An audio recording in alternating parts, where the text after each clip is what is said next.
안녕하십니까. 안보 관련 주요 이슈를 분석해서 전해드리는 안보 채널입니다.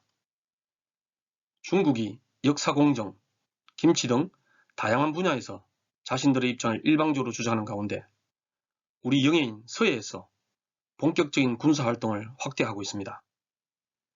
이 같은 중국의 활동은 서해를 자신들의 영해로 만들려는 의도로 남중국해 같은 또 다른 분쟁을 불러올 소지가 다분합니다. 서해에서 중국군의 군사활동은 계속 증가하고 있는 것으로 확인되고 있습니다. 신원식 의원이 입수한 자료에 따르면 작년에 중국 항공모함이 야오닝호와 산동호가 우리 서해 관할구역에서 해상훈련을 실시한 횟수는 약 20여 차례였습니다. 함정 항공기를 동원한 대잠수함 훈련도 10여 차례나 실시한 것으로 확인되었습니다. 또한 중국 해군 경비함도 거의 매일 출몰하고 있으며 해상 초계기는 거의 매일 여러 번 비행하고 있다고 밝혔습니다. 최근에는 중국 해군 경비함이 백령도 40km 해역까지 접근했으며 정보함은 소흑산도 근처에서 확인되기도 했습니다.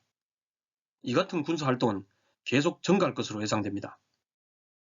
이런 상황이 벌어지고 있는 것은 한중 간의 배타적 경제수역 협상이 해결되지 않고 있기 때문입니다. 배타적 경제수역은 연안으로부터 최대 200캐리까지 설정할 수 있습니다. 하지만 서해는 한중 양국이 서로 200캐리를 적용하면 중첩되는 지역이 대부분이라는 문제가 있습니다. 따라서 우리는 국제법 등을 고려 양국 간 해안 등거리에 중간선을 적용해야 된다는 입장입니다. 반면 중국은 해안선 길이, 인구수 등 특수성을 고려하여 등거리가 아닌 자신들이 더 많은 해역을 가져야 한다고 주장하고 있습니다. 이 같은 의견 차이로 양국은 수십 차례의 국장급 회담과 차관급 회담을 개최하고 있지만 합의를 보지 못하고 있습니다. 중국과의 서해 배타적 경제수역 합의는 불가능할지도 모릅니다. 서해의 미래는 우리에게 참담한 결과로 귀결될 수도 있습니다. 독도처럼 우리의 땅임에도 불구하고 독도의 바다가 한일 중간 수역으로 되어 있는 것처럼 분쟁지역으로 될 수도 있습니다. 중국은 서해에서 미국을 비롯한 우리의 동맹에 대한 항해의 자유, 상공 비행의 자유를 인정하지 않으려 할 것으로 보여집니다.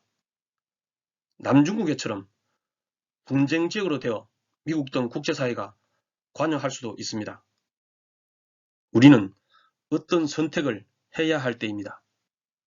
먼저 서해 지역에서의 우리의 대응 개념과 대응 능력에 심각한 문제가 무엇인지를 파악하고 먼저 대응 능력을 갖추는 것이 중요합니다. 해경과 해군의 전력을 정강 또는 배치를 조정할 필요가 있습니다. 제주기지에 배치되는 전력을 정강해야 합니다. 그러면서 중국 해군에 대응할 수 있는 미사일, 공중전력 구비도 병행해야 합니다. 국제사회의 협력이 매우 중요합니다.